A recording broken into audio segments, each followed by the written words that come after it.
Here I have TECLAST P20HD, and today I'm going to show you how to format SD card on this device. So firstly, you have to open settings, then go to the storage section, then to your SD card,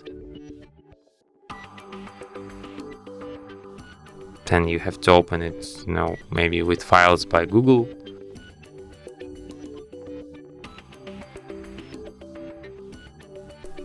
Okay, not by Google.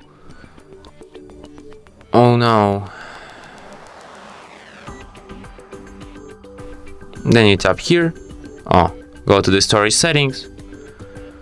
So it could be by just Files or Files by Google. It's for you to decide.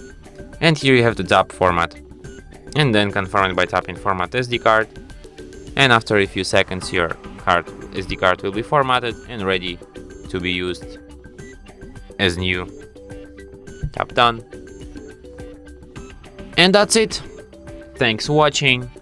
If you find this tutorial useful, don't forget to hit that like button and subscribe to our channel.